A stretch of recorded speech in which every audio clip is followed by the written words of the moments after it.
of sort of defining our terms and speaking a little bit disconnected from the text and maybe not so much delving into Jewish sources per se. I want to this week bring everything in and do a case study of what a postmodern kind of reading or hermeneutic would be, and particularly on a very, very important concept to us as Jews and to the world at large, the concept of Kedusha. And what I want to do is the following. I want to show how Rav Shagar takes his understanding of postmodernism and how a postmodern exegete reads Jewish traditional texts, and what they do with that to sort of extract a brand new and an exciting meaning that is brings new relevance and redeems the concept at hand and brings it a new sense of urgency for us as well. So that's our plan today. I will preface it with today's a lot of text reading, not necessarily going to be so. We won't have too much artwork on the screen, but the goal over here is really to go into the sources and to read Rav Shagar as a text and to see exactly what Rav Shagar does with this concept. What Rav Shagar does, I think, is extremely ambitious. I'll just preface with returning back to a source that we had touched upon in the beginning. Source number one, what exactly do I mean by postmodern drush, postmodern treatment of the concept of Kedusha? I think I mean the following, I'm pretty sure. All this goes to be saying I'm not an expert at all. I'm not really an expert in anything. I know how to teach a little bit sometimes to my high school kids when they want to listen, but I'm not an expert on this. I'm not a philosopher. This is my own understanding of it. I could be very, very wrong. Says like this, Leotard, who really crystallized exactly what we mean when we say postmodern and postmodernism, says in the bottom, he says, still, if you see the paragraph starting still the postmodern condition is as much a stranger to disenchantment as it is to the blind positivity of delegitimation. What I think he means to say there is that we're not really looking over here just to destroy and to destruct certain ideas, and to break things down. Rather, instead of just blindly delegitimizing things, we want to take these concepts and we want to maybe perhaps expand them, build them newer. There's this notion that there has to be some sort of a constructive gesture here as well. We're going to rebuild the concept and create a much more richer, find our meaning, and where do we find sense, stuff that makes good sense to us. If you look in the bottom, on the underline, postmodern knowledge is not simply a tool of authorities. Right? It's not to say that anybody has one particular authoritative understanding. Again, over here we're dealing in the realm of ideas, perhaps not in the realm of halacha. It refines our sensitivity to differences. So now we're more sensitive to the fragments and the pieces, God bless you, that build up what knowledge is to us. Refines our sensitivity to differences and reinforces our ability to tolerate the incommensurable. It allows us to deal with paradoxes. It allows us to deal with concepts that could have more than one meaning. And finally, here's this, I have two dictionary entries on the bottom so we can understand what this last line means. Its principle is not the expert's homology, but the inventor's parology. So we can understand it like this. Homology, if you look in the bottom, I know it's super small. Homology means a similarity, often attributable to a common origin, or likeness in structure between parts of different organisms, or correspondence in a structure between a series of parts. Now, it's a biological term, but what it means over here is homology, that we look to sort of totalize. We look to have a narrative that doesn't leave room for gray areas, a narrative where things sort of have to line up and make sense. A parology is the following. Parology is like an inventor. We're taking something apart. People, we remember that like Clockboy thing that happened in the beginning, that whole controversy that happened in the beginning of the year. So everybody said, as an inventors, the first thing inventors do, they take something, the inventors do something, what they do is they take something apart in order to understand what the inner workings is, and perhaps we could build something better, or something more, something newer out of it. So he says here, Leotard sees reason not as universal and immutable human faculty and principle, and as a specific and variable human production. We're going to produce, what Rav Shagar does is he produces a new concept of Kedusha, building upon the old concept of Kedusha. Parology for Leotard means the movement against an established way of reasoning. That's what's going to be postmodern about this drush, is that we're going to reread the concept of Kedusha, the traditional sources for it. One last, that's enough. We can skip to Rav Shagar already. Enough with the philosophers. Rav Shagar says, I'm just going to read in English because we have done this before. Postmodernism does not have a solid definition. We're on page, it looks like page 15. This is just part of the all the other packets that we put together. Postmodernism doesn't have a solid definition, and many quilts have been broken trying to define it. Many postmodernists themselves are opposed to attempts to define their Weltanschauung. For the purpose of our inquiry, we can at least say that postmodernism is the stance that claims that there is no truth, because that which we call truth is actually a cultural, sociocultural construct. It's man-made. If you look in the next thing, he says, I feel that postmodernism, deconstructivism are sort of shattering of the vessels, although this breakdown potentially grants us a far-reaching, vast freedom and a religious sense of freedom to believe, even sans proof and such. So what we're going to do now is we're going to take the concept of Kedusha, right, as it appears in Chazal, as it appears based on the Pshat and Psukim, and what happens is it's broken, right? Kedusha, where can we find Kedusha? And by putting pieces back together, we arrive at a much more extensive, I think, exciting point of view. What is traditionally constructed Kedusha? Page 16. So Vayikra Rabban, Parshasa Chaf Dalit, says the following things. On Parshas Kedusha. Amar HaKadosh Baruch Hu, says God, LeMoshe, to Moshe, Lech emor Yisrael. Go tell the Jewish people, Banai, my sons, Keshem she'ani parush, kach tihiyu prushim. Just as I am, what is parush? What's parush? Separate, right? Prushim, there was a group of sectarians in Yerushalayim. Prushim, Pharisees, right? They separated from other people. That was their religious gesture. Separation. So God says, just as I am parush, kach tihi prushim. So too you should be prushim. Keshem she'ani kadosh, kach tihiyu kadoshim. So just as I am holy, kadosh, so too you should be kadoshim. We should be sensitive to the fact that the word holy does not do any justice whatsoever, I think, to what the word Kedusha means. I find that most terms, most concepts in Hebrew are only translated metonymically. That means that they contain within them so many ideas that they don't really find a synonym, they don't really find a word that does justice to their translation. Translation, invariably, when you translate something, you're going to lose a lot of the sense of what that word means. Walter Benjamin talks about this in his famous essay, The Task of the Translator. We're always going to lose. Kedusha is one of these amazing terms, this, pan-Torah term that loses so much when we translate it as holy. But Aim Lanu, we only have English right now, so holiness is what we'll go with. It seems from over here that Parush and Kadosh are two separate things. That there is a concept of Prisha and there's a concept of Kedusha. God says, just as I am Kadosh, so too you should be Kadosh. Hadod ichsiv Kedoshim Tiyu. This is based on what we said. Kedoshim Tiyu, we have an injunction. We are commanded to be holy. What does that mean? That's a nice idea. So the Medrash continues. Amar Rav Yehuda ben Pazim Pneima Nismecha Parshas Arayos Nismecha Parshas Arayos Parshas Kedoshim. Why is the chapter dealing with the forbidden sexual relationships juxtaposed with the chapter that has this injunction to be holy? It is to tell us that anytime that you find a safeguard towards sexual immorality, anytime you find rules and strictures with regards to that, you will find Kedusha, holiness. Okay? Continues. The Asya Ki'adat Rav Yehuda ben Pazi Da'amar, and this is based on Rav Yehuda ben Pazi says, anybody, you want to be called holy? So go ahead and separate yourselves. Put concentric layers of protections and safeguards to not be involved in sexual licentiousness and immorality. That's how you become kadosh. Rabbi Yeshua ben Levi, Maisim in Shunamis, he brought the case in the Shunamis, the Chsiva Tamir al Isha Yinina Yadati Kishal Kim Kadoshu. So this is the case of Yeshua ben Pazi. We have a case in Tanakh and Malachim Beis where somebody acts with a degree of prishut in areas of sexuality. They are called kadosh in Tanakh. So there's our proof text.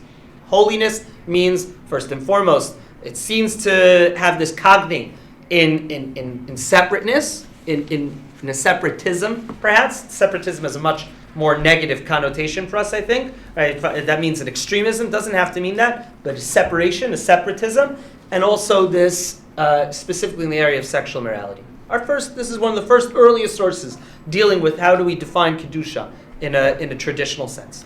Continue. It seems like the separatism here is more that I don't behave like these people. I'm separate. Yeah. It's almost like a superiority. Yeah, I hope that's clear. It's exactly what it is. Meaning, it means looking at the ways that the world does something, in this area, particularly area of sexual morality, saying, Adrabah, we're going to go and we're going to separate ourselves, be different. But that separateness, as we will see in a few more sources, that separateness also finds itself writ large.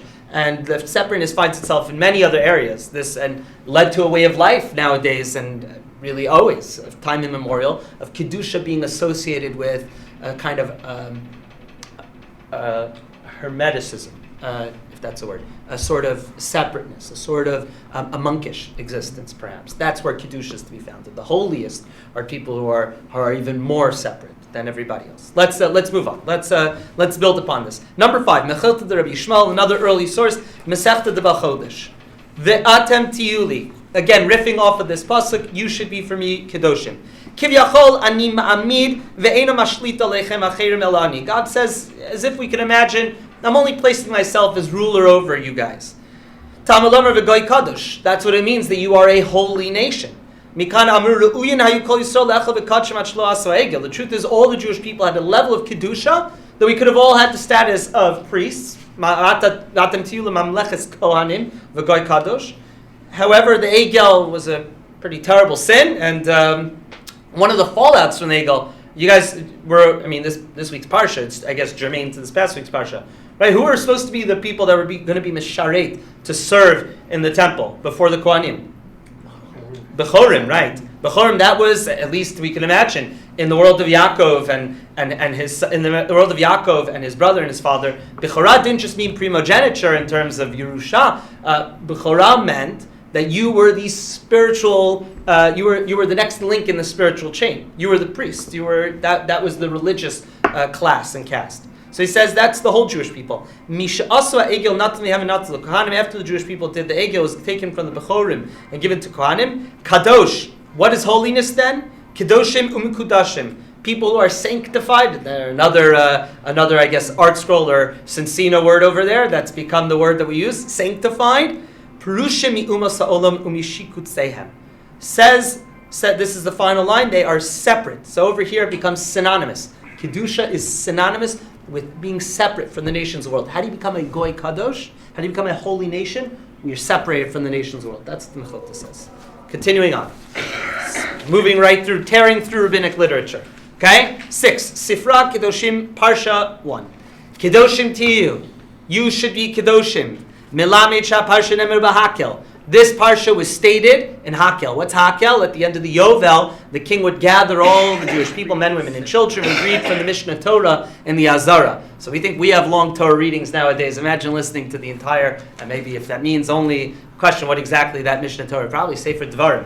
Right? The question comes up, this is open parentheses, fascinating discussion of when we say Vata Kislechem Sashirazos, you have to write a Sefer Torah, what exactly is the obligation of writing a Sefer Torah? Moreover, there's a specific requirement for a king to write a Sefer Torah. So one of the approaches I saw, Rav Asher Weiss, Rav Asher Weiss has a Sefer about this, really like a whole small Sefer about this. So one of the questions is that how can a king walk around with an entire huge Sefer Torah? Okay, maybe we could write it small. So one of the notions was it was only Mishnah Torah, it was only Devarim that was in the King's Sefer Torah, perhaps even only the Parsha of Hazinu, and that actual Shira. Whatever, separate, did you know? But it continues, this Parsha was said in Hakel. Why was the Parsha of being holy mentioned in this great gathering of people? Everything in the Torah is dependent upon Kedusha. It says rov, majority of things in the Torah are dependent upon this Kedusha. Kedoshim tiyu perushim. Kedoshim tiyu means be separate. Hayu kedoshim tiyu ki kadosh ani Hashem lakechem. And who is the ultimate separate entity? That's God. God is separate from us. God is apart from this world in a metaphysical sense. God does not. We could talk about the malokal arts kivoda from now until next week, but God is both of and not of this world. God is separate. Lomar, to tell us, if you guys sanctify yourselves, God says, I will consider it as if I've sanctified you. Let's skip down to the last underlined section. Ki kadosh ani b'kedushati. God says, I am holy. Ani be'mikadshim. I am sanctified. Right? We start at kedusha. Kadosh, kadosh, kadosh. Hashem tzivakot. God is holy. Ubein ein mikadshim oti. I am holy regardless of whether people give me kedusha or not, or sanctify me. God will always remain who He is. Abba Sholomer, Famal Yelamelech, Ma'alech Lios, Mechakil Amelech. Says the family of the king, it's job of us to imitate the king. Imitatio Dei, that modern Orthodox Latin word, right? Imitatio, do we try and imitate God? Mani Kadosh, right? Mahu Rachum, Afatem Rachum. right? Just as God is merciful, so too you are merciful. Just as God has this chemla, just as God has this degree of compassion, so too we. Last, two more sources. Bavli Avodah Zarah, right? Actually, the source text really it appears in a few places. It appears in Avodah Zarah. It also appears attached to the end of Masechet Sotah on Daf Mentes Amud Beis. But this is the bright of Rabbi Pinchas ben Yair. Pinchas ben Yair was said to be so holy that even Rabbi Pinchas ben Yair's donkey wouldn't violate Shabbos. Rabbi Pinchas ben Yair's donkey wouldn't eat non-kosher. Rabbi Pinchas ben Yair is this almost figure of mythical holiness, almost a spiritual heroism of the highest degree. Amr Pinchas ben Yair. This also forms the basis. This brisa is the basis of Mesilat Yesharim, forms the chain of the famous ethical tract by Rabbi Moshe Chaim Luzzatto, probably the most famous ethical tract in Jewish history, the Mesilat Yesharim, and it's based on Rabbi Pinchas ben Yair. I also, as Chatas Nimas Kayom, I'm familiar with the Smashing Pumpkins song that riffs off of this as well, but that's a separate thing. Amr Pinchas ben Yair. Pinchas ben Yair says, Torah mevieli de zehirus. Torah brings us to being careful. Carefulness, zehirut miviali de zrito, to alacrity. Zrizut miviali de nikiot, alacrity brings us towards cleanliness. Nikiut miviali de prishut. Cleanliness brings us towards separateness, prishut. Prishut miviali de tara. And prishut, being separate, brings you to purity. Tara miviali de chasidut. Tahara, purity, brings us to chasidus. Chasidus over here probably means more a sense of zeal and zealousness in the service of God. Chasidut miviali de anava. Finally, that could bring us to humility. Anava miviali de yirat chet. And once you have humility, you could actually fear sin, or you see the negative, detrimental effects of sin. Yirat chet miviali de kedusha. And then you could finally be called kadosh. Then you could be called holy. Kedusha miviali de ruach hakodesh, and if you're holy, you can be zocha, you can merit to have the divine spirit rest upon you. Ruach hakodesh miviali de tchiyat hametim, and ultimately that brings us towards the complete shattering of this world, and the complete shattering of the physicality of this world, which is the resurrection of the dead. That is the Brisa of Pinchas ben Yair. It's repeated, I think, one other time in Shas as well, but that is again, we see crystallized in the Bavli this notion of kedusha being at least on a continuum along with words like purity and cleanliness and separateness. That's where we locate. That's the continuum in which kedusha is to be located. I hope that's exactly what I've been trying to show with these sources. Kedusha is either synonymous with the separateness, and the only separateness that we really see in practicality is a separateness with regards to inyanei erva and arayot, sexual immorality, seen as sort of the sine qua non of the Yetzer Hara in rabbinic literature, and something that we need to be especially careful with. And we also find that whether or not it's synonymous, Kiddush and Prishut are synonymous, or if they're on a continuum, they are located in the same breath. Put it like that. And the Gemara Tanit says, what's called Kadosh? It tells us stories about who's going to be called Kadosh. We'll skip source number 8, but the idea over here is that Kedusha, the more and more that you look at Kedusha in rabbinic literature, you will find it associated with the ascetic impulse. You'll find it, a new word comes into it, not just cleanliness, not just tahara, not just prishut, but asceticism, a mortification of the flesh, a dulling and a diminishing and a suppression of desire, and asceticism becomes that way in which we achieve it. Hi. It's in the progression we're making is in conflict with the concept that a hermit has to bring a kavan chatat. You mean a nazir? A nazir. Yeah. Why do you say so? Well, because so I'm asking the question: why does he have to bring a chatat if he's following this progression? Very good. Okay, so that is the famous thing, right? A nazir is somebody that accepts upon themselves a Nazirite vow. They say stam nazir is shloshim yamim. I believe it's for a month. We don't really have nazir too much nowadays. It's funny you mentioned it. I happen to be extremely fascinated with the concept. One of the great Jewish thinkers that I find myself really drawn to his writings is a Talmud of Rav Kook. I wrote an article about this, if anybody wants to read it, on Tablet Magazine. Talmud of Rav Kook, Rabbi David Cohen, who is known as the Nazir. Let me see if I can show you guys a picture. You want to see a Nazir? You want to see? Let me show you a Nazir. The Nazir. Let's see. Rabbi David Cohen, the Nazir. So that's him in his old age. That's the Nazir in his old age. This is, of course, Rav Kook. That's, anybody know who that man is? Who's that man? Oh, it already says. That's the Tzaddik of Yerushalayim. That's Rav Aryeh Levine. Let me get out of the way for a second. These are great Tzaddikim. This is the Tzaddik of Yerushalayim, Rav Aryeh Levine. That's the Nazir. This is Rav Kook. Schlusi Yagen Aleinu. Here's a picture of the Nazir in his youth. Look at that. That's the Nazir. Nazir, part of the Nazirite vow is that they don't cut their hair and they don't touch any grape products.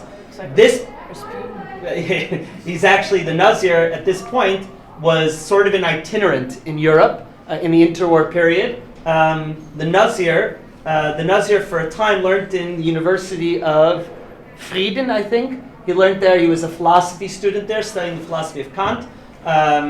And Schopenhauer, there's speculation that Rav Kook's fascination with Schopenhauer and the power of the will may have come slightly from the direction of the Nazir. The Nazir came to Yerushalayim, he met Rav Kook, and he heard Rav Kook actually singing Parshas HaAkedah in the morning. And the Nazir said from that moment he decided, I have a Rebbe, and the Nazir eventually made Aliyah. He came to Israel, eventually taught at Rav Kook's yeshiva in Yeshivat Merkaz Harav. He was responsible. Rav Kook put him in charge of the curriculum for the yeshiva, and the Nazir was zocha. The Nazir was zocha to see this, the liberation of Har HaBayis and the liberation of the Kotel. Those are the Tzamchanim. That's Rabbi Yisrael Ariel, who's a big Rosh Yeshiva nowadays in Israel. That's that Tzamchan. And that, you can't really make it out. I'm sorry for the bad picture. That's Tzvi Yehuda Kohen Kook, the son of Rav Kook.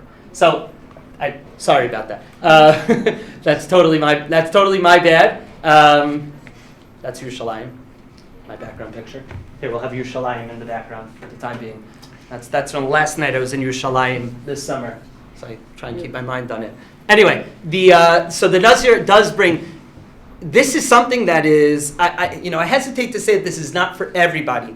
And I also want to say that what we're going to try and do, I know that I've been sort of what's postmodern about this, when you see Rav Shagar sort of very subtly takes apart this idea and puts Kedusha, locates it in a much broader context. The Nazir brings the Chantas because we do say that taking the Torah, the Gemara says, Lo dayan aleinu masha Torah tzivsa aleinu. Right? It's not enough for us what the Torah goes out and forbids us. There's that line sometimes when certain rabbis try and be extra stringent on things that don't require stringency, right? It's not enough what the Jewish people already have forbidden to us, right?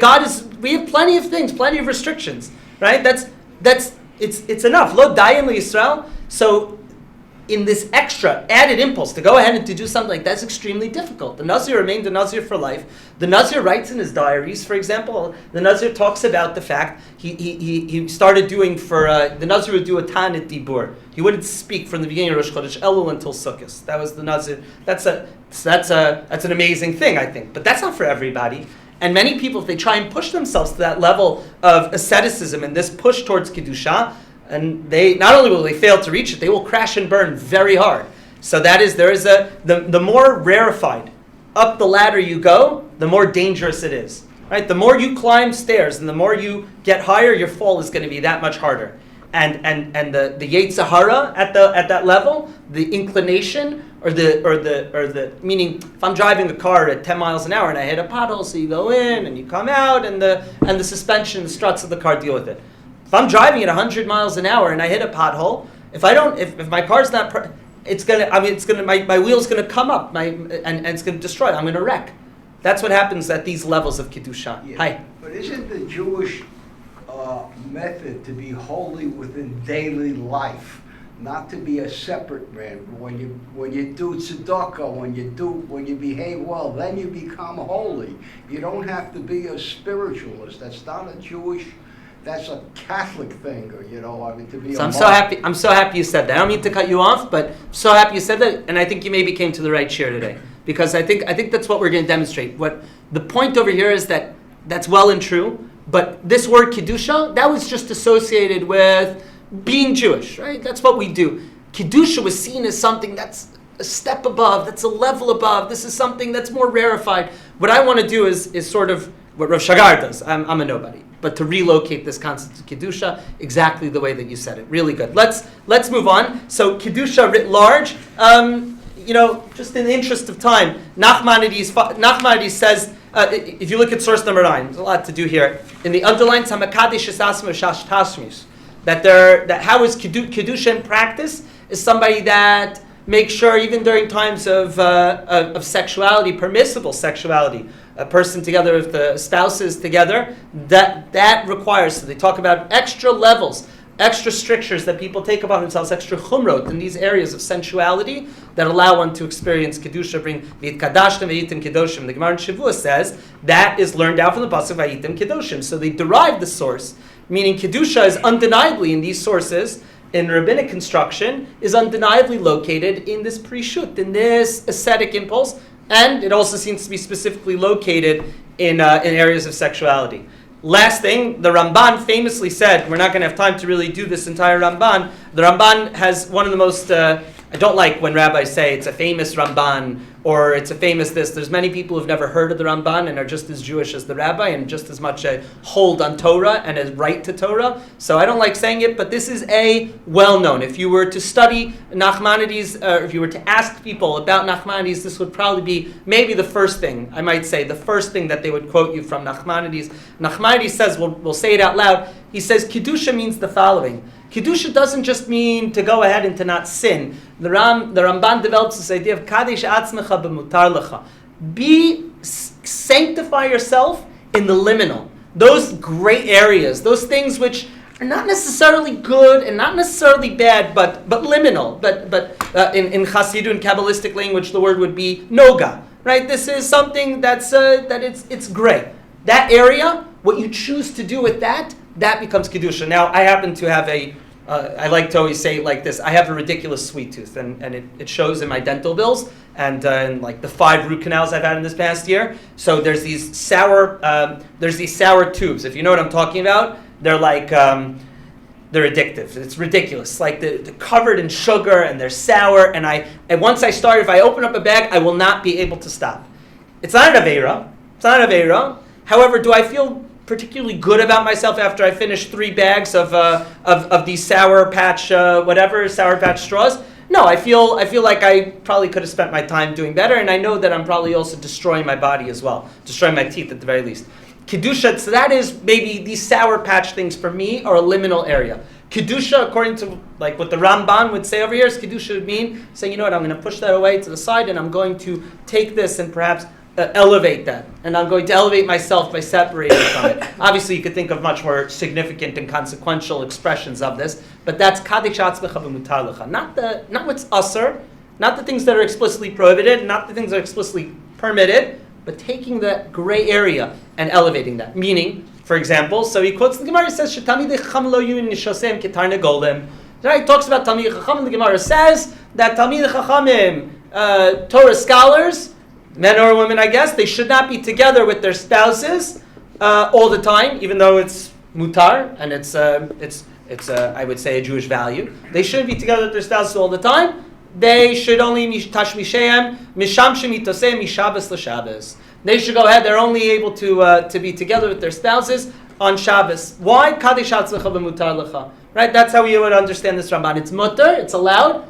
But I'm being noheg with an extra level of kedusha. Now that really finds no end. That becomes that continues and goes on until you reach levels of maybe extreme asceticism or extreme. I gave a shir once about in Ger Chassidut and in Toldos Aaron. There's actually been ethnographic studies of Toldos Aaron of sex education for young kalot in Toldos Aaron. So I gave a shir on Lincoln Square once about this, and also about Ger. And Ger, it's famous for having takanot. Takanot is that Ger is a very famous and a very storied chassidut with some of the greatest tzaddikim the Jewish people have ever seen, and some of the greatest minds the Jewish people have ever seen. Ger nowadays has, in terms of sexual interactions, or any interaction between the sexes, there is an extreme level of asceticism and a drive for purity, almost the sense that we can't handle this, and we have to have levels above it. It's not necessarily the way I live my life, but that is the expression of kedusha in that community with this extreme level of asceticism. If you want to see, the takanot were apparently leaked once upon a time. I can't verify whether or not they're real or not. I'm not a ger chassid. I would probably not last, and they probably wouldn't tolerate a clown like me in that world. But I can tell you that there have been leaked versions of the takanot online if you want to see what I'm talking about. Hi. But this all sounds sort of a little bit towards the extreme? Yes, pushing? yeah. Now, mainstream Judaism doesn't really go in that direction, generally.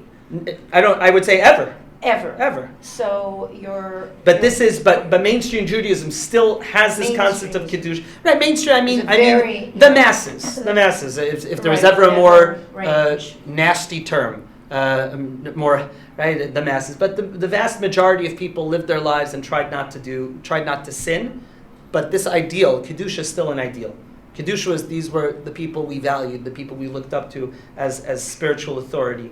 That idea, what we understood as Kedusha, the concept, even if I wasn't noheg with this degree of asceticism, the concept was still a very real, palpable concept in my life, because that was maybe if I was a spiritual seeker, this is what I would be looking for. If I was trying to rise on that level of spirituality, this is what I would turn to. Throughout the range? I would say throughout. Pre-war, No, I'm talking all the way to the Bayis Rishon. Yeah, absolutely. Yeah, absolutely. The great tzaddikim, from time immemorial were people that were seen besides their level hopefully of gemilut chasadim and their level of refinement in personal character traits. They were also seen. I mean, it was a prerequisite that they were refined, that they had achieved this kind of kedusha, this kind of ascetic perishut in kedusha that it required like this. Well, then didn't it in like sort of cause and effect mean that we should also strive? They are the models. They are the model, but this is not an explicit sivoy. Things are mutter for us, but this was the aspirational for those that were looking to reach that level. The adepts were always seen as people that had achieved this level of kedusha. What I want to do now is I want to turn to, we'll skip source number 11. There are fascinating material here, but it's really rehashing it. I think we have a good concept, and I think your question is a perfect summary of what we've done so far. What does Rav Shagar do with Kedusha? Check this out. Hi. Quick question. Of course. Does Ramban, does he condone this strive for Kedusha in that way, or does he just explain this is how? That's a good question. I'm just saying, how do we argue that it's not okay to strive, like the ger Hasidim, and like the Nazirim, because you get to a point where there are opportunities for mitzvot that you're not doing. I mean, you could do Tani Dibur from here to there, and then sure. And especially a Rav like this, so he's not teaching, so many people are going to miss out from his not speaking, or even separating from your spouse. There's opportunities for mitzvot that you're not doing. So one would argue that maybe that's not even the way to do. Who's to say that? So I don't know if the Ramban is being merely descriptive or prescriptive. That I'll leave to somebody that knows the Ramban way better than me. Again, there is the reason that the Nazir is seen as an extreme drive towards Kedusha, perhaps a person that couldn't handle it without taking this very significant vow, what amounts to a vow. That's not necessarily seen as maybe the goal for everybody. There's a clear distinction between what is expected of everybody, and again, this notion of this rarefied Kedusha. I agree 100%. I don't think that it ever was, and maybe that would lead me. I would be inclined to say that the Ramban over here is being descriptive, and maybe with like a soft asceticism for people. And we all do this sometimes. We all make a lot of moves. Say, I can, but I won't. That sort of gesture happens a lot of times in people. Yeah, there's absolutely no imperative, I think, from these rabbinic sources towards extremism, and each one of them comes sort of circumscribed. The Talmidei Chachamim, they have these specific rules in sexuality, and maybe the Nazir is a completely separate rule from everybody else, and maybe that again, that's the signal of the Chatat. Look at what Rav Shagar does with this concept. Really niflaot. So we have this concept. Let's shatter it. Okay, so we take Kedusha, boom, pieces everywhere. It's a big mess in here. I have to go sweep up afterwards. Okay, Rav Shagar. This comes from the sefer we have seen before in Luchot v'Shivrei Luchot. Mahu imkein tzedek Yehudi. So we're on page 19, source 12. What then is tzedek Yehudi? What is Jewish tzedek? Again, tzedek righteousness. Tzedek. The Rothschilds protests in Tel Aviv 2 years ago. Ha'am doresh, tzedek chevrati. So social justice. Tzedek is seen as a shivyon, an equality an egalitarianism. Tzedek is associated with all of these ideas. That's tzedek. So what is Jewish tzedek? What is that concept? Right, very closely related to the word tzaddik, right, which also means correctness, rightness. So Rav Shagar says, "Ledati zeu tfisam zaet tzedek et hamusariyut kechelek integrali shel hayadut." This is a point of view. It's a great modern Hebrew. This is part of why Rav Shagar's books are a little bit closed, I think, to American English-speaking audiences, although there are, as I mentioned, scholars that are making strides and going ahead and doing that. Referred people to Rabbi Dr. Alan Brill's blog from Seton Hall University. He has a number of fascinating posts, really rendering some of the material in English. It's a really good place to start. So what is Tzedek Yehudi? He says, according to my reasoning, my opinion, it is an approach, a tfisa, an understanding hamazahet tzedek, which identifies tzedek et musariyut with ethics and morals, ki chelik integrali shel yadut. Ethics and morals and tzedek is an integral part of our Judaism.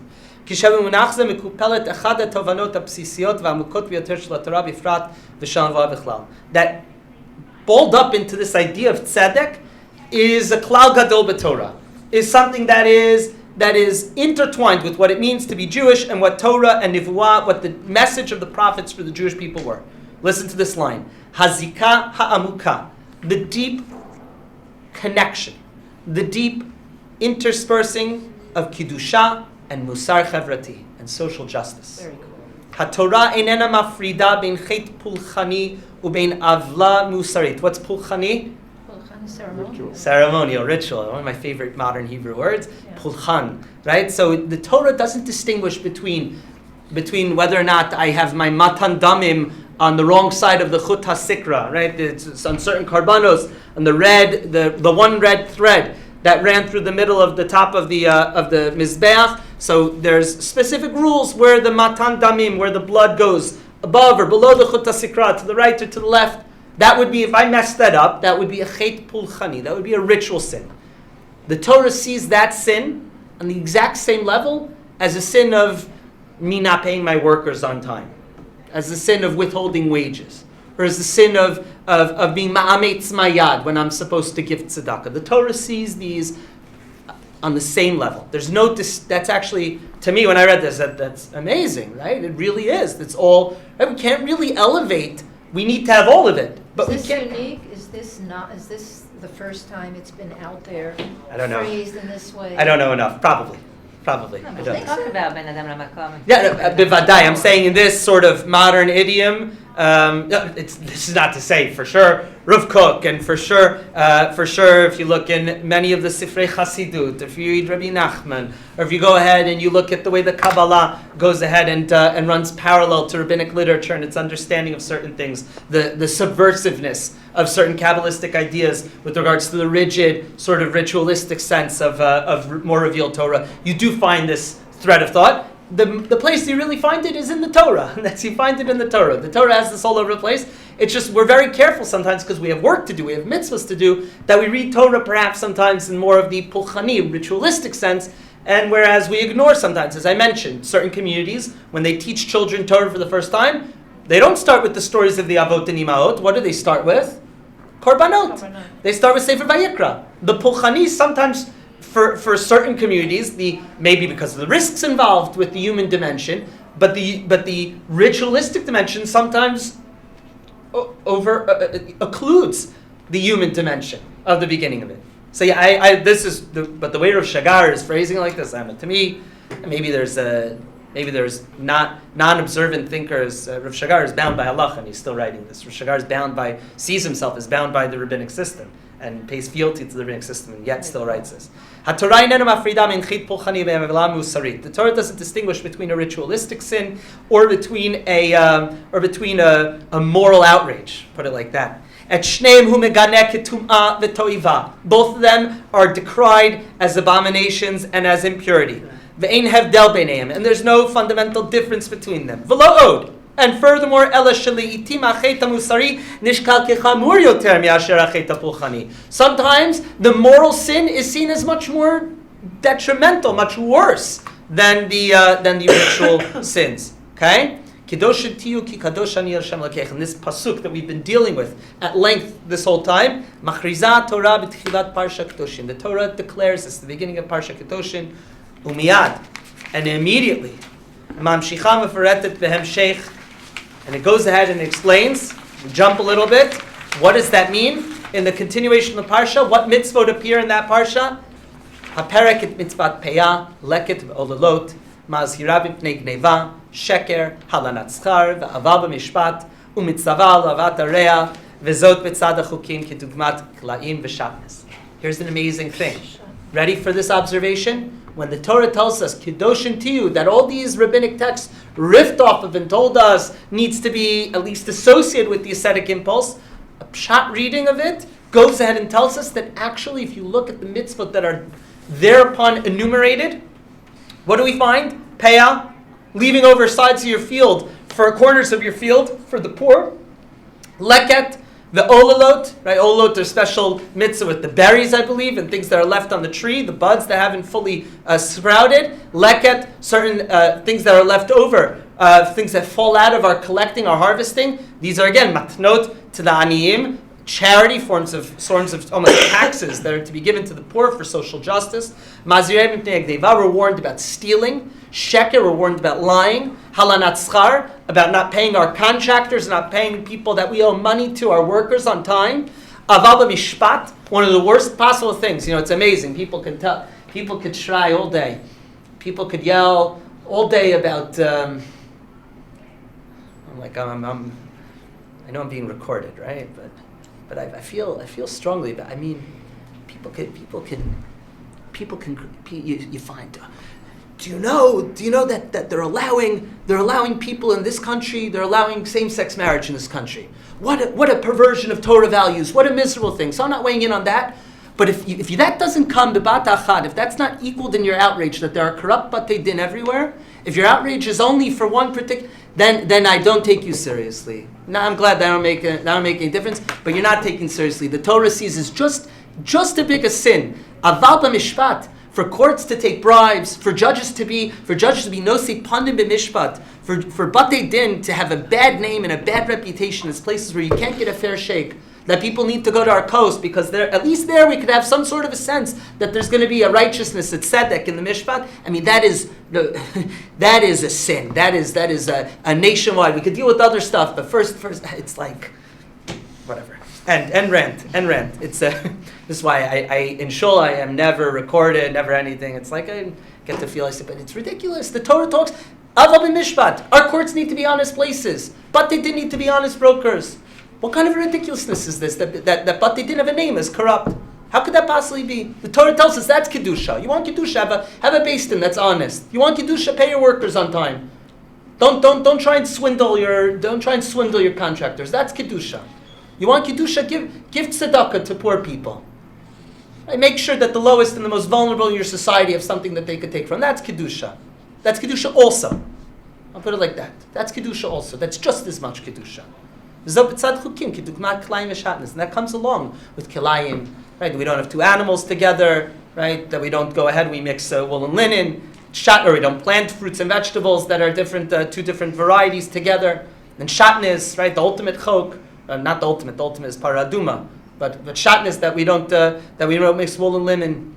That's also included in the parsha of Kedoshim. Kedusha means also listening to what God tells us because God told it to us. Not trying to use our rationality to say I'm only going to do things I understand. That's also kedusha. You really want to be a part. People need to do all kinds of new age stuff to separate themselves from the world. Think about the mitzvah shatnez for a second, right? The fact that we keep mitzvah shatnez is the most out of this world thing. It has no connection to this world. It can't be understood. Paraduma. If we Lu Yitzur, we had a paraduma nowadays. That would be like the biggest trip in the whole world. That paraduma works. That this is a concept. This is something that the Torah tells us that this works. It's out of this. It's literally out of this world. Right? That's kedusha. That's a kind of separateness. So he says, "Ivut hachok kamo kilayim." Perverting din is the same as kilayim. Shneim mafirim et chukei abriya. Both of them destroy the rules of creation. Et haseder eloki. They take the divine order and they start to unravel it. L'chein metamim et ha'adam et ha'aretz. And this brings impurity onto us and onto the land of Israel as well. Land of Israel is a holy guf also. Land of Israel is like the Jewish body. Land of Israel can become tamei also. Litzari, like the Torah even describes the land as being able to vomit out the Jewish people. The land has sort of visceral effects when we do bad things on it. Litzari hishtarsha etzleinu afrada bein hamusari lidati. Rav Shagar says, to my chagrin, or to my pain, there has taken root amongst us a separation between the musari, between the moral, and the dati, and the religious. They're seen as separate tchumim, separate realms. Bein musar milara, lebein musar milel. See what he does over there? You know, having pronunciation of Hebrew words, we have milra, milel. So he says we've made a difference between musar and musar, right? In certain worlds, right, we learn musar. There's a musar movement, but that's seen as almost, Shagar goes off on this. He talks about lashon hara movements nowadays. We have so many books that go out, so many movements. Lashon hara is a very important thing to stay away from. Terrible sin, right? But lashon hara doesn't become as. What happened was, Rav Shagar says, is we turned into halacha. You shouldn't speak lashon hara. First and foremost, shouldn't speak lashon hara because it's a moral outrage. It's immoral to speak lashon hara about people, no matter how good and how juicy it is.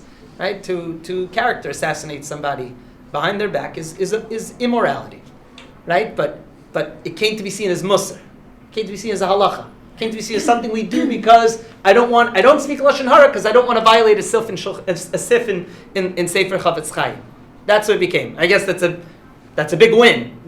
Bein kach, people aren't saying lashon hara. That's great, but that's a win. Rav Shagar says the truth is that lashon hara is a sin because it's also musar. It's something that is ethical and moral. It's a violation of a moral principle. So that fits into mitach lo lishma ba'im lidei lishma. If you do it because you're supposed to do it, maybe it'll enhance your understanding at some point down the line. So perhaps, and maybe, meaning, I don't mean this to become a shir about, it is part of this essay. If you go, maybe I could find I don't know if I have permission to put up the PDF. I'll print out for people that need the whole PDF of this article that I'm taking this from. But yeah, after that, for maybe if I'm trying to educate the masses, which is what the Chavetz Chaim was really doing. The Chavetz Chaim wrote a number of svarim that addressed what he saw as particular failings amongst the people, or particular needs. For example, the Chavetz Chaim wrote a sefer specifically for Jewish soldiers that had been drafted into the Russian army, right, in order they should keep halacha. And the Chavetz Chaim wrote another sefer specifically referring to Taras Habayis, to Taras Mishpacha. So the Chavetz Chaim saw that there was a tremendous problem with lashon hara in the Jewish community, believe it or not, and the Chavetz Chaim decided, I'm going to write the sefer Chavetz Chaim. Right, my Rabbi Rav Shachti used to always say, it's a book of chidushim. It's chidushim on the halachas of lashon hara. In fact, it turns it into this, but it had the net effect that learning the laws of lashon hara became Talmud Torah, and people now are mazhir on lashon hara. Those that try, are mazhir. They're careful about lashon hara because I'm now violating halacha when I do it as well. It was always halacha, but now I'm putting it into halachic terms. So let's continue. He says, "Hafradat novat mitfisa mesuyamet shel tchum hadati." The separation between these two areas, between hamusari v'dati, happened because of a certain perspective in the religious realm. Kasher hamitzvah mekabelet et mashmuta v'kocha ach v'rak me'atzivoy eloki. When I do a mitzvah and it achieves significance only because it is a divine command, kol shvita musari tofechet liot bilti relevantit. So in that case, any ethical dimension or any ethical understanding of it goes out the window. I'll say that again. If we're reduced to saying that the only reason we do something is because of and I have to be careful with my words here, if not reduced, but if our understanding is the only reason we're doing this particular mitzvah is because of the tzivui ha'eloki, the divine command. Over here, that there is a concept of divine command morality. There's actually a great article, a really seminal article about it, and the case of Amalek, which is seen as, many people would see that as a moral outrage, the commandment of Amalek. If you Google Avi Sagi and, not Andy Statman, he's a clarinetist, Avi Sagi and Statman. Sagi and Statman, if you Google Sagi and Statman and DCM, Divine Command Morality, and Amalek, you'll find there's two articles, one in the Harvard Theological Review and one somewhere else, two fantastic articles dealing with this concept of divine command morality and the mitzvah of Mechiyat Amalek. Right? We don't have time for it right now. Maybe another time we could talk about that Amalek. I have a share for that as well. But now we'll stay close towards here. The only reason we do it is because of the divine command. then ethical and moral considerations, okay, I'll attenuate a little bit. They become secondary at best. They may still be present, but that's not the reason it's being done. Hi. It's almost beginning to sound like a separation from what might be viewed as Reformed Judaism's thrust that ritual is not important and only an ethical behavior. And I don't mean to be a representative of Reformed Judaism. I'm probably understating and wrong stating. No, that's quite true, It's and a reaction. that's quite true, and I believe that's actually, I think, one of the first lines of the Pittsburgh Platform of 1884 is this notion that meaning it's reaction. We've moved so far away. We've moved so far away from the moral and ethical dimension, which seems to so much animate the words of the Nevi and the words of Tanakh, that maybe Judaism historically has moved so far away of it. Maybe one could argue maybe it's our ghettoization. Rav Kook writes about how the Galut sort of took these prophetic impulses of Judaism, which was always there, and suppressed it for the very sake of preserving our tradition, that we focused on the mitzvah and the here and now, without necessarily the greater moral and ethical considerations. Which obviously preserved ritual at the expense of the so moral perhaps, yeah. That's again, these are all, as another one of my favorite Hebrew phrases, shelot marchikot, or these are things marchikot lechet. These actually would take us far afield, but there's tremendous hashlachot for this, even this paragraph alone, which we're spending time on, but I think it's valuable to do so. Rav Shagar says, "Ksasher mitzvah mekabelt et mashvutav v'kolchach v'rak mitzivui lepi kol shvita musarit hofech liot bilti relevant." He says it becomes irrelevant, the moral considerations. Let's perhaps attenuate that and say it becomes secondary. It takes a backseat. L'umat zot, hamusariyut hofechet liot kategoria anoshit. What this does is that it relegates musariyut, ethics and morality, relegates it to being something that's not religious at all. Relegates that to being something that only finds expression. That's not religious. You want to keep mitzvah. You want to also care about, Standing Rock. You want to care about the fact that there's another people, a religious people that have land, and that land has historical and religious significance, and it's being plundered. So that's not a Jewish thing. That's something that's humanistic. That's, maybe it becomes nowadays in our fractured political climate, it becomes leftist politics. But that social justice element should have originally been intertwined with the moral element. Meaning that those two things should have been put together, but they've been divided. A wedge has been driven between them. L'umatzot, well, what happened to the time? L'umatzot musariyut hofech liot kategoria anoshit v'nitfeset kinyan chiloni. It's seen as chiloni. There's religion on one side, social justice on the other side, or the halacha would say in social justice, and social justice is a inherently secular ideal. So this is v'lo kedushat elokit. It has nothing to do with kedusha, nothing to do with holiness. So he says, "Hahitarut lo tavo bikvot som." So in this perspective, he says what we want to look at is that purification doesn't come because of fasts, kifut harosh, or putting our head down, ke'agmon or livishat sak ve'efer, mivchan hatara. How do we find, in this point of view, in this perspective, armed with this knowledge, where do we find tara? Where do we find purity? Bringing us back to that chain, that sequence of Reb Pinchas ben Yair. Where do we find it? Hayicholit litakes beroch ubechemla la'ani. Tara comes from the ability. Tara also comes from the ability to deal with the destitute and the poor and the less fortunate with roch, with softness, with chemla, with mercy. Ube'etzem b'chol yachasim ben adam lechavero hachal me'akrovim elecha biyoter. Kedusha now can be started to be located. Once we bring these two together, we could start to locate Kedusha in our interpersonal dealings with our Ben Adam L'Chavero. The Kedusha is not only Ben Adam L'Makom, the Kedusha now retrieves the Ben Adam L'Chavero element as well. Ha'isha, Ha'iladim, Ha'chaverim, one's spouse, one's children, one's friends, and wider as the concentric social circles go. Hatara amitit, true tara, true purification, Yitzirat Yachas Shel Piyus V'Rachamim Bolam, is the creation of a world of more mercy, a world of better interpersonal dealings, and a world of a sense of appeasement, one to the other. Zeu atzom amiti. This is a real fast, says Rav Shagar. Continues, Seder zeh hinei hamuvan hagavoa shalachok. This is the highest understanding of what we mean by a chok, a concept that has no rational basis. A mitzvah, chok hateva v'chok haTorah. There's a chok, there's a rule of nature and a rule of Torah. V'gam, bu'ulai v'yikar, and then maybe most importantly, hachok hamusari hachevrati. There is the moral, ethical, social dimension of chukim. Hatuma yafarat hachok. Tuma, impurity comes when we break these conventions, when we treat people nastily, when we don't care about other people, when we live selfishly, when we ignore the Torah's juxtaposition of mitzvot ben adam lechavero, also in the tchum of kedusha, that brings a sense of tumah as well. So he says that is in anthropological terms, that is called zihum. That is a kind of, I don't know what the word zihum means in English. It's a kind of immunity, isn't it? Zihum is that, no, the opposite. Zihum is like garbage. Zuama is, Aja Paska Zuamatam, Bar Sinai. Zuama is seen as like a kind of putridness. Yeah.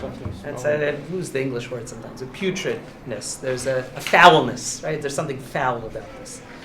So let's see if we have time for just to finish it. Yeah. Ani mezahet, so he says, sort of Cook, remember we talked, Rav Shagar, remember we talked about Brit, covenant? So just as there's a covenant between us and God, there's a covenant between us and our fellow human beings. That covenant, just as when we break the Brit, so there's karet from God, there's a karet from fellow human beings as well. And Kiddush requires to strengthen that covenant. There's Kiddush and Tarat HaBrit, maybe that's that sexual ascetic impulse we were talking about before, that also finds expression, Kedusha and Tarat HaBrit, in a social convention as well, and dealing and following what we would nowadays in the vogue term, social justice and all those things. We could ignore those terms. We could say this is Torah as well. This too is Torah. We could reclaim that and say this is part of a full Jewish lifestyle. This is part of a full expression of Kedusha, full expression of the Torah. So that's look at the last one. Last line. Ve'im amurim hadvarim biyachas lechukei hateva. If we talk about chok and messing up the rules of nature, kal v'chomer shem nechonim biyachas lechukei hachavra. For sure, these rules hold fast and hold true with sociological rules, with the rules of our society. Yetziat harmonia, a she'ifa for kedusha, a push and a desire and aspiration for holiness can be found in creating societal harmony. Me'or panim, enlightening our faces to the other, maybe the Levinasi and other. We can illuminate our faces, smile at somebody who's even a form of kedusha. The levaviot, heim kedusha v'ashrat hashchina. That is exactly what we mean when we talk about kedusha and the indwelling of the divine presence. I could have done I'll just show you guys. Last thing, if you want to read on your own, because we're out of time. But in another sefer, source number 15 of Shagar Zman Shachirut Rashut L'Chag HaPesach, Shagar develops and expands upon this idea. Even the title of the paragraph tells you all you need to know. Kedusha Sociali, social Kedusha. So instead of calling it social justice, with all the harsh social Kedusha, that is our expanded, right? Breaking it apart a little bit, returning back to the Torah, rebuilding it to be sure to include the notions that we've had before. And by the way, lest we think that it is hard to be ascetic and it's difficult, it is just as hard to be truly kadosh in the social realm. It does not prevent us from trying. It does not prevent us from making an endeavor each and every day of our lives to conduct ourselves with that sort of kedusha. Next week, I'm not exactly sure. I'm toying around with some. It's the last. I want to be misakeim, and I also want to maybe do some more stuff from Shagar as well. But this was a case study in sort of the hermeneutic and the exegetical approach that we've been talking about. Thank you all so much. I hope you guys have an amazing week. Thank you very much. Thank you. Yeah, you